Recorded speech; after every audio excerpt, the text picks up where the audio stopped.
Good morning, learners from Guyana. Welcome to the program Motorcycle Service and Repair. Myself, Professor K. Tamil Mannan, along with Professor Ashish Agarwal, School of Engineering and Technology, Indira Gandhi National Open University, New Delhi. So, previous lecture, Professor Ashish Agarwal has explained about that various motorcycle and parts. This lecture is continuation of this previous lectures of motorcycle parts. Inlet manifold. The inlet manifold is it's a device, it's a port which connects the intake system to the inlet valve of the engine, through which the air or air fuel mixture is drawn into the cylinder, is called the inlet manifold. So the inlet manifold, mainly the air fuel mixture is drawn into the cylinder through the pipe, which system is connects the inlet valve of the engine, so that it's called inlet manifold. Similarly, the exhaust manifold, the air fuel mixture, which products of combustion escape into the atmosphere. It helps to escape into the atmosphere, so that it's called that exhaust manifold. The pipe which connects the exhaust system to the exhaust valve of the engine, through which the products of combustion escape into the atmosphere. So, this is the difference between intake manifold, exhaust manifold, inlet manifold and exhaust manifold.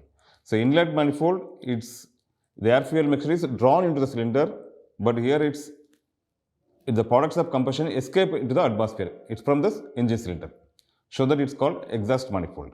Crankcase. Crankcase is another part of the motorcycle.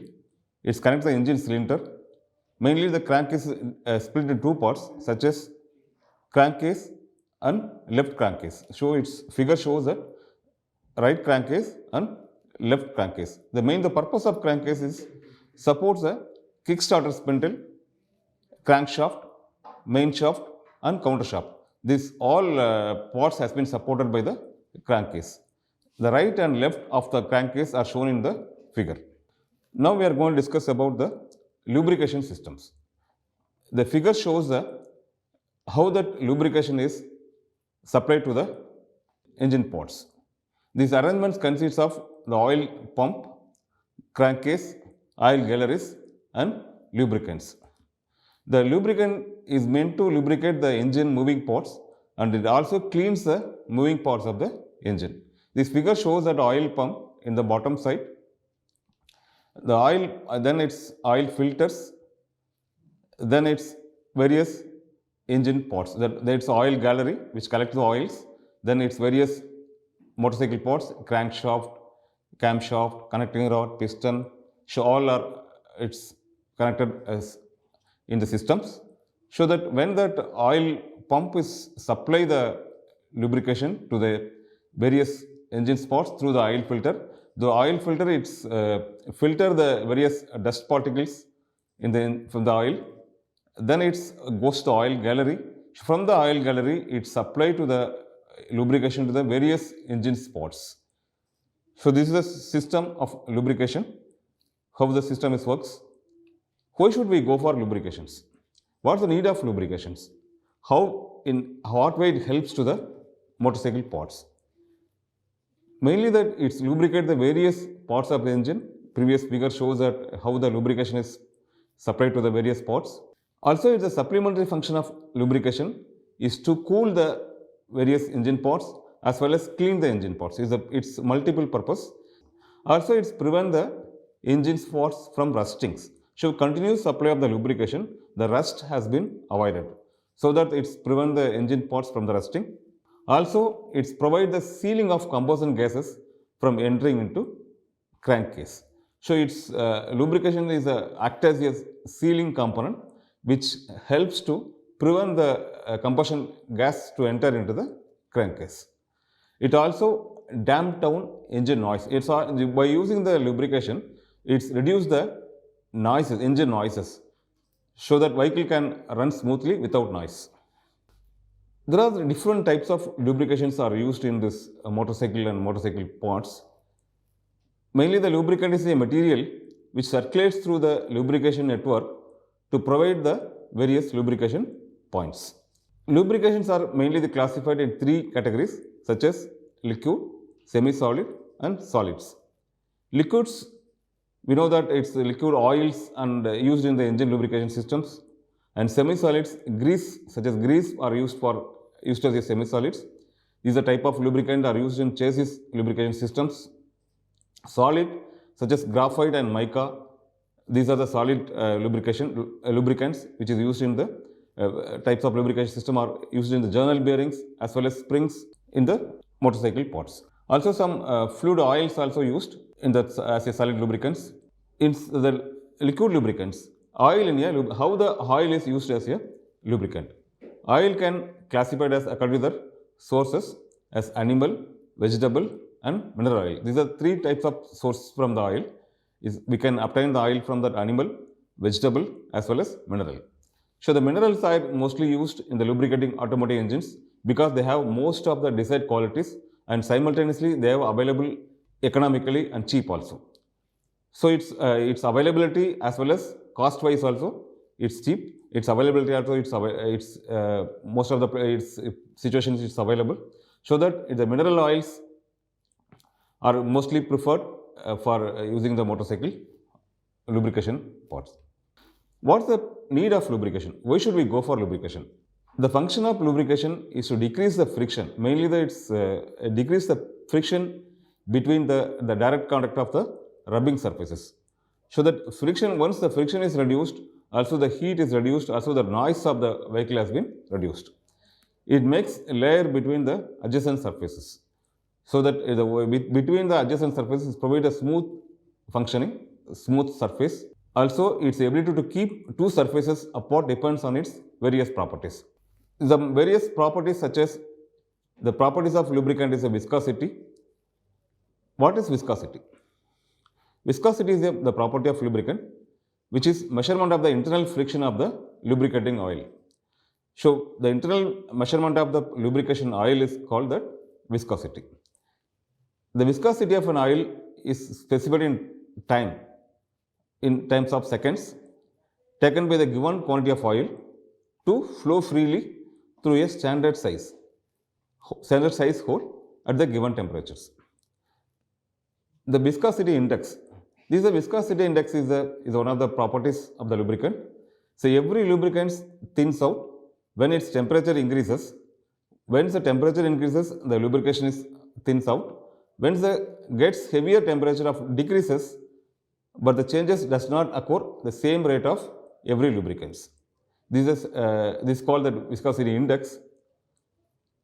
A number is given to indicate the rate at which thins out or gets heavier, so that it's called that viscosity index. The SAE viscosity numbers such as Society of Automobile Engineers numbers are recommended by Society of Automotive Engineers SAE.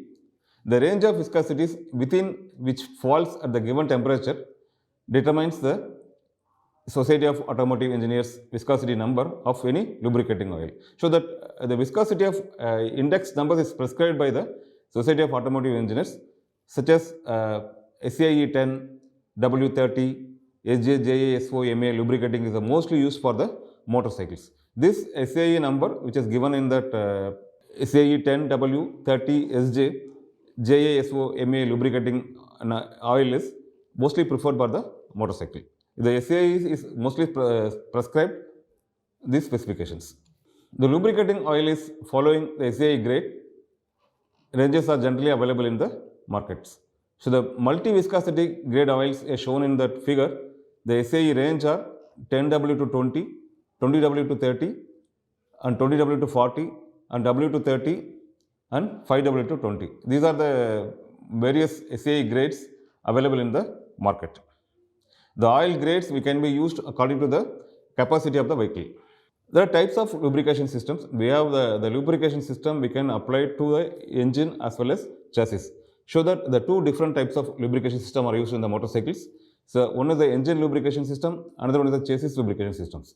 The engine lubrication system shows that the system facilitates the lubrication of the engine components, gears and other engine associated parts.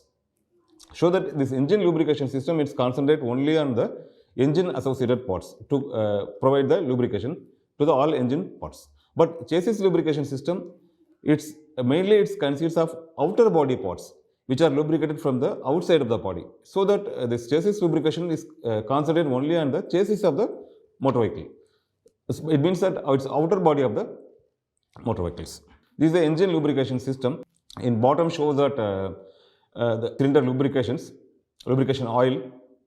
So it's concentrate. Earlier we have discussed in that how the lubrication systems works. The same way, this is the engine lubrication. The lubrication system is concentrated only on engine parts such as crankshaft, piston, connecting rod, camshaft, and so on.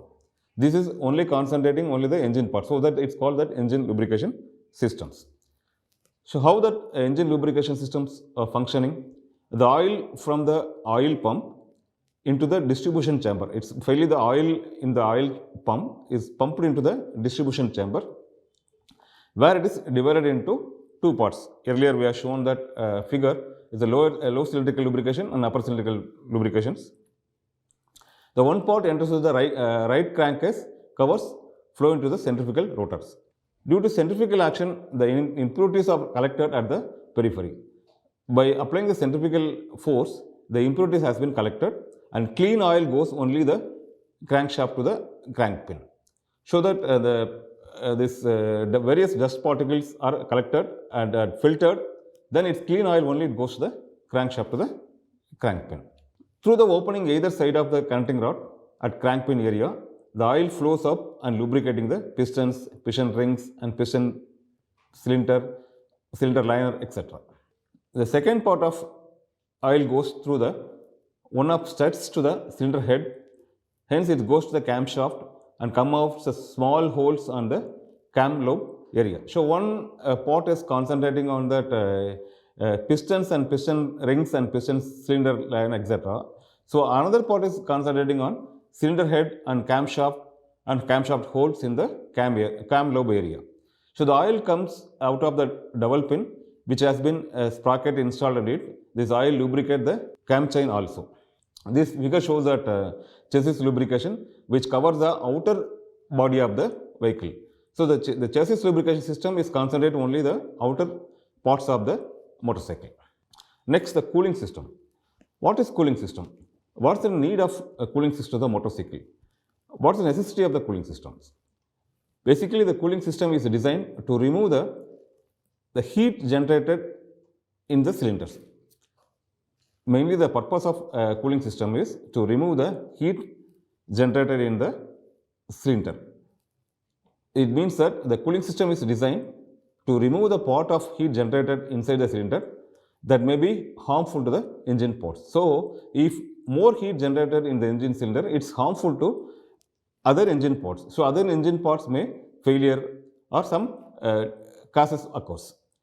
So that the heat produced in the engine cylinder by burning the fuel, the part of heat is converted into useful energy. That's we have covered. But the remaining part of heat that cannot be utilized has to be discharged.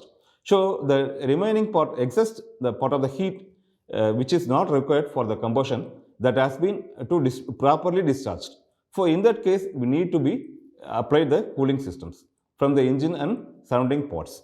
So otherwise, it may cause the various serious problems, engine like pistons, piston sizer, and other various serious problems occurs in the various engine parts. So that the cooling system is must for the every motorcycle, every automobiles. This figure shows a configuration of cooling system. There are various parts: the water pump, water jacket, thermostat, radiator cap, overflow container, radiator fan and switch. So that the water pump, it pumps the waters, it's water from the water jacket. So they filter the various dust particles, so to maintain the temperature in the thermostat. So the radiator is function of radiator is to reduce the cooling. So it's provide the cooling effect to the various engine parts. This is the function of cooling system. What is the need of cooling system? Why should we use cooling systems? Normally, the cooling system is prevent the engine from excessive heating. Also, it's avoid piston sizer due to the thermal expansion. So the piston failures and other various parts failures can be avoided. show that prevent the burning of lubricant and warping of valves. So this also it's another important. Show that burning of lubricant and warping of valves can be prevented. Also, it's scoring of cylinders and binding of pistons and bearings. Also, it's prevented. These are the failures, some kind of failures which occurs in the motorcycle parts. So that it can be by providing the proper and cooling system, we can avoid all these difficulties and failures and various defects in the systems. There are two types of cooling systems by used in the motorcycles. So one is the natural air cooling system, another is the forced air cooling systems. Now the natural air cooling systems, its strips like a extension, fins are used or integrated with the outside of the cylinder and cylinder block. It's like the extension fins are integrated with the outside of cylinder and inside the cylinder block. These fins are designed in such a way that can transfer the maximum heat. So the maximum heat can be extracted from the cylinder and cylinder block. The fins remain in the direct contact with the atmospheric air, so that automatically the natural cooling has been obtained to the motor vehicle parts. The air blows over the fins and carries away the heats. The cooling air blowing over the fins, so that automatically the heat carries away. The heat is extracted to the atmosphere. When we traveling the vehicles, the relative speed of air increases, hence the rate of heat removed also increases. In motorcycle, the several small size engines, natural air cooling is preferred due to the simplicity. When the motorcycle, wherever the small size engines are used, then preferably natural cooling is used due to the simplicity. Another is the forced air cooling. Here it's the fan makes a difference between natural air cooling and forced air cooling. There they used fins, here using the fan. The fan supplies the required air to carry away heat from the engine cylinder. Here it's the fan plays the important role to carry out the heat from the engine cylinder. The air is forced towards the engine cylinder by the fan that passes over the engine and takes away heat and discharges to the atmosphere. Here it is fan is forced towards the engine. The forced air is passes over the engine. So automatically the heat is taken away to the atmosphere. In bigger size engines, the forced air cooling system mechanism or liquid cooling system may be required. So high capacity engines, that forced cooling is preferred. Learners, we have you might have understand and learned the various parts and functions of the motorcycle. Also, you understand that function of lubrication system as well as cooling system. Thanks for the listening.